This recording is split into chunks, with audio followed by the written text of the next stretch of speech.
एक question solve करते हैं। क्वेश्चन में गिवन है find all pairs of x and y of real numbers such that 16 to the power x square plus y plus 16 to the power y square plus x is equal to 1। तो फिलहाल अगर हम देखें तो left hand side पे हमारे पास दो exponents का सम दिया गया है। ठीक है। ऐसे ही बोल सकते हैं, दो एक्सपोनेंशियल फंक्शन दिए गए हैं, उनका सम दिया गया है। तो अब अगर हम देखें तो ये जो क्वांटिटी होगी, ये क्वांटिटी हमेशा एक पॉजिटिव क्वांटिटी है, ये क्वांटिटी भी हमेशा एक पॉजिटिव क्वांटिटी है, एंड इन दोनों का सम 1 दिया गया है। ठीक है। तो अब हमें कोई ऐसा मैथमेटिकल मैनिपुलेशन यूज करना है और उसके बेसिस पर हमें एक्स और वाई की ऐसी सेट ऑफ वैल्यूज बतानी है जिससे ये सम 1 हो जाए। ठीक है। तो एक काम ही कर लेते हैं। अब हमें ये पता है कि ये जो क्वांटिटी है ये नॉन नेगेटिव क्वांटिटी है एंड ये भी नॉन नेगेटिव क्वांटिटी है। तो एक काम ही कर लेते हैं कि इन दोनों क्वांटिटीज के लिए सबसे पहले तो एएमजीएम यूज कर लेते हैं। ठीक है। तो यहाँ से हमें कंडीशन मिल गई, A M is greater than और इक्वल टू जीएम। एम मतलब अरिथमेटिक मीन, जीएम मतलब ज्योमेट्रिक मीन। तो यहाँ से हमें मिल गया 16 to the power x square plus y plus 16 to the power y square plus x divided by 2 is greater than or equal to 16 to the power x square plus y into 16 to the power y square plus x to the power 1 by 2। तो अगर हम देखें तो ये जो numerator में quantity दी गई है इसकी वैल्यू तो हमारे पास 1 है, तो ये मिल गया 1 बाई 2 ग्रेटर देन और इक्वल टू, और यहाँ से 16 टू द पावर हमें मिल गया x square plus x plus y square plus y. तो अपने पास एक ऑब्जेक्टिव है कि अब हम किसी तरह से ये जो एक्सप्रेशन गिवन है x square plus x plus y square plus y, इसकी कुछ वैल्यू निकाल लें। ठीक है। फिर उसके बेसिस पर ये जो हमारे पास इनइक्वालिटी दी गई है इसको मैनिपुलेट कर लेंगे।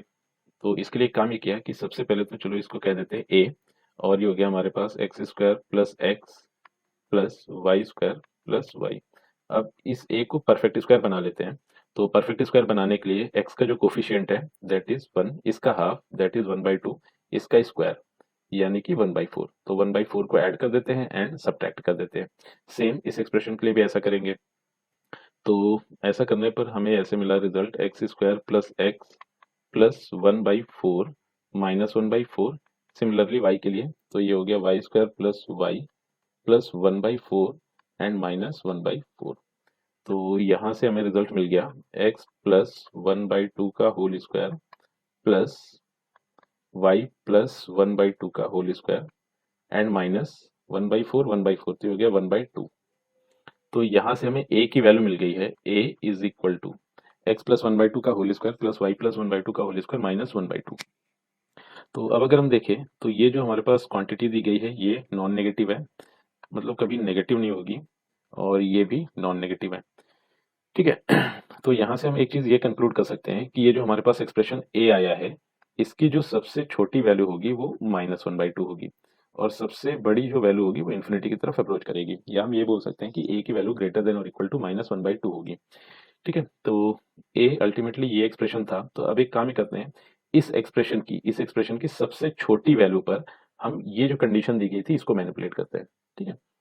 तो यहाँ से मिला 1 बाई 2 ग्रेटर देन और equal to 16 to the power minus 1 by 2 to the power minus to the power 1 by 2। तो यहाँ से मिला 1 बाई 2 ग्रेटर देन और इक्वल टू, इसको लिखा 2 टू द पावर 4, और ये आ गया माइनस 1 बाई 4। इस माइनस 1 बाई 2 को इस 1 बाई 2 के साथ मैनिपुलेट कर लिया। तो यहाँ से हमें मिल गया है 1 बाई 2 ग्रेटर देन और equal to 2 power minus 1, which implies that 1 by 2 greater than और इक्वल टू 1 बाई 2। तो अब अगर हम देखें तो जब हमने a की सबसे छोटी वैल्यू माइनस 1 बाई 2 यूज की थी तो यहाँ पर इक्वालिटी होल्ड कर रही, मतलब 1 बाई 2 इज ग्रेटर देन और इक्वल टू 1 बाई 2 केवल तभी ट्रू होगा when 1 by 2 is equal to 1 by 2।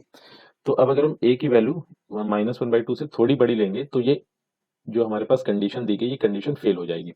तो इसका सीधा सा मतलब ये हुआ कि a की जो वैल्यू दी गई है यहाँ से a must be minus 1 by 2, तो ये हमारे पास एक कंडीशन आ गई।